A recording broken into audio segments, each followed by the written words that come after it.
Hi, and welcome to this edition of Northern Michigan Focus, and it's a privilege to be here. I'm Senator Jason Allen, and today we're going to be talking a little bit about snowmobiling. As you know, as an avid outdoorsman and sportsman in this area and the region, snowmobiling has become an important hobby for me, and I'm very honored to have Bill Manson from the Michigan Snowmobile Association with us. Bill, it's great to have you here today. It's great to be here, Senator. So if you could kind of give us a little bit of an overview of some of the things and the good projects the Michigan Snowmobile Association is involved with, I think it's really admirable what you've been able to put together. Well, the Michigan Snowmobile Association is a statewide organization, and we represent all snowmobilers of Michigan, whether they choose to be a member of us or not. We are their voice in Lansing and on a lot of local issues. The association is not only involved with making sure that their rights as snowmobilers are protected, but we're also there working with the Department of Natural Resources on trail planning.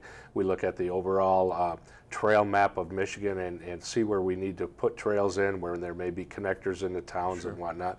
And so we do a lot of work with them. Obviously, we do a lot of work with the legislature and trying to make sure that all the senators and reps are informed of the information and what's going on. Well, it's amazing to me because as a kid, my dad and I and several other father sons used to go down to a place near Hart called Little Point Sabo and had a 12-horse moto ski that we went putzing around this area on, and it's changed dramatically. And I think for people that aren't exposed, can you sort of talk about the transition on technology and some of the things that are going on there? The technology has just come forward so far. In those days you were talking about, if you had a snowmobile, number one, you talked about snowmobiling about a third of the time. You actually snowmobiled about a third of the time, and you fixed it. Yeah, that's true. I mean, they were always, it seemed like we'd go on these little 15-mile runs and somebody would be breaking Somebody always broke down. And blow a belt. Yeah, and a long run back in the day was 15 to 25 miles. That was a big day. That was a day-long trip.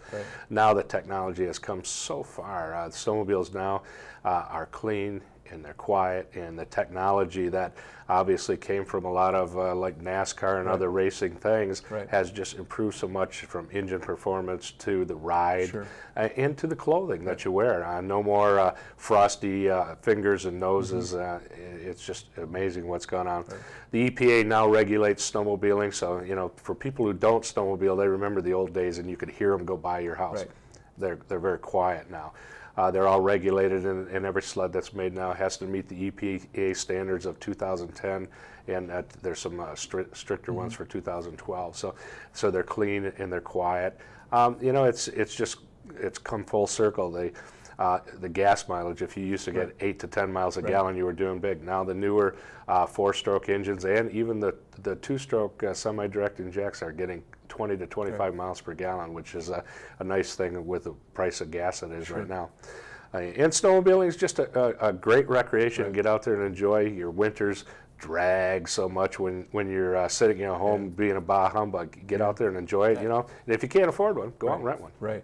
You talked a little bit, and you covered a whole issue of technology, and like when I was up at the Sioux I-500 last year, they had sort of an antique group, and then they started showing us some of these things, and I think one of the tough raps that people had always gotten about snowmobiles was the loudness, and then and I didn't quite follow what you're talking about in this 4-cylinder engine and how much more quieter. What's the deal there? Well, the trend on a lot of the manufacturers now is moving into a 4-stroke engine, which basically is the same engine that powers cars. So they basically take a small car engine that runs very quiet. In fact, most of the snowmobiles with 4-stroke engines in them are running. You can't hear them running, just you and I talking like that.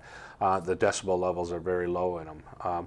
Even the 2-stroke engines that are the newer ones are very quiet also. They actually exceed the decibel level, maximum decibel level. Now, a lot of your viewers may say, well, I heard one go by the other day, and there are a certain amount of motorheads, I'll call them, that like to tweak them, and there's some aftermarket parts that they're still putting on them, but we're really trying to discourage that, because our trails do go by people's houses. A lot of people out there give permission for us to put trails in. Our trails out there are 50% on public land and 50% on private land. So then that's quite a boon for all the clubs to be able to, and for the towns to get us in and out of their facilities, hotels, motels, restaurants. If you had to rely on only going on state land, we'd never be able to get to those places. Now you touched on the trail system, and one of the areas that our association has been working on is trail improvement. Now, how far south within the state of Michigan do the trails run? They actually start in the southwest corner at the Indiana border. Okay. And they run up the west side in the snow belt, and a lot of lake effect snow up through that way. So that would be sort of Muskegon, Howland, Allegan, down through Benton Harbor, down to the border. They run up that way, and they run all the way to the bridge. Once you get on a line basically about US 10 north, they start branching further to the east. So they're taking into Everett and then moving up into Houghton Lake and all over to the west side, to West Branch, and on up to the bridge. So now, do you have people that start at the border of Indiana, and then you can, I think, go all the way to the western edge of the UP? Certainly there is, but again, because that's more lake effect snow down there, it's harder to plan, you know, and your trips may have to be modified because of quick thaws. Like last year we had great snow and a thaw, great snow and a thaw, great snow and a thaw. So if you happen to hit those periods of thaw, then you have to do something different and trailer north a little further. So. The impact, and Senator Thomas and I, along with Representative Elsenheimer, Casperson, had opportunity to travel with you in northern Michigan last year, and then the year before we had sort of my reinvigoration into snowmobiling, and for the people on the screen, we went from Sault Ste. Marie all the way to Copper Harbor and back. And that was over almost 1,000 miles. I was just amazed, and you talk about this, but the volunteers that are involved in the trails, and can you kind of talk about how a snowmobile association works? Tremendous amount of volunteers are involved. In fact, the Michigan Snowmobile Association, I'm luckily I'm a paid employee of that, and I left my real job and became an employee of MSA, and it's great. I hate to tell people that, but it's kind of a dream come true. But the rest of the association is a volunteer organization, and that's the same way we're kind of the umbrella in Michigan. And then there's clubs that belong to the state association, and some of those clubs actually put together the trail systems in the area, and they're called grant sponsors within the state. So like there's probably a grant sponsor like in Sault Ste. Marie, and one in Traverse City, and one in like the Petoskey, East Jordan. Wherever you see those trail systems, there's a grant sponsor, and those people are pretty much all volunteers that go in and maintain the trails. They, if it's on state land, they go in and sign it and brush it. Private land, the same thing, sign it, brush it, but they also have to get a signed lease, and they have to, if there's gates, they have to make sure in the December they're open, and in the spring they get closed again on private land. So all of those people do all that, and they groom the trails, they sign them, brush them, and groom them in the wintertime.